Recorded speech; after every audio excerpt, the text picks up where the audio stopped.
I've thrown this hand in here. The post flop part of it doesn't matter, but I just want to illustrate that this hand at full stacks, I think, is better to flat call as it's played, the limper, the button raise. So at full stacks, let's assume that Benjamin, Histro and the button all had full stacks. I think you make yourself too vulnerable with a pre-flop 3-bet to a hand that's got a strong likelihood of going 3 if not 4 way. But given the stack sizes here, anytime I used to think like a stack to pot ratio of 4 to 1. Now that people are playing a bit better, I'd say maybe a stack to pot ratio of 3 to 1. But anytime you can get the post flop stack to pot ratio within that range of either 3 or 4 to 1, you should be doing so with your aces. 1, it's going to knock out players.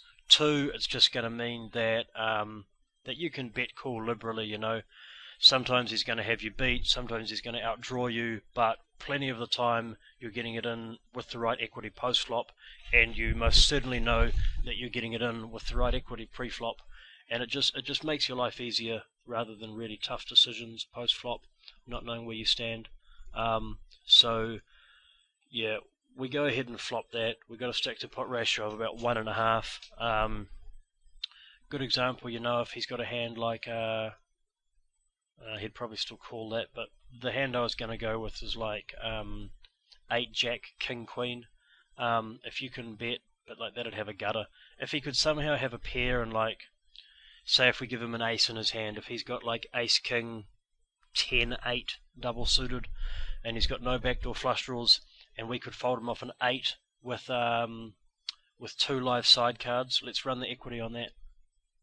So in our top simulation here, an 8 with 2 live side cards has 35% equity, and I think faced with a bet that clearly shows we're pot committed, you're going to pick up a fold from that hand plenty of the time, albeit not all the time.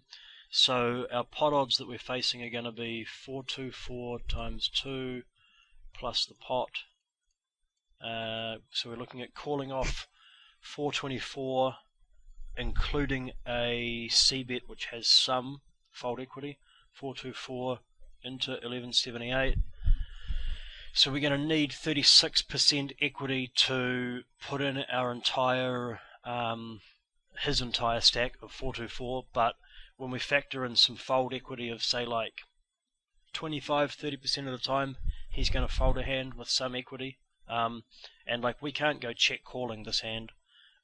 Maybe you could make an argument that you check raise it, but like if he's got something filthy like 3, 4, 5, 6, and he decides to check it back and then he hits 2 pair, you're going to feel pretty livid at yourself. So yeah, it's just a bet here. Most of the time you're getting it in, you know, but like he'll get it in with a naked 10 Jack here, you know, 10 Jack Ace King would be an illustration of a hand that he's never folding but that he would check back. So it's an easy bet for us here, but the primary consideration of that hand was just to illustrate it is going to be a positive situation to 3-bet pre-flop given these stack sizes, but at full stack sizes it's almost always better to call, even though the pot is slightly bigger given the limp and the isolation.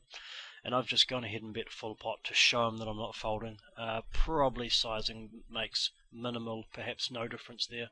We'll see how it runs out. And he flopped a really big hand.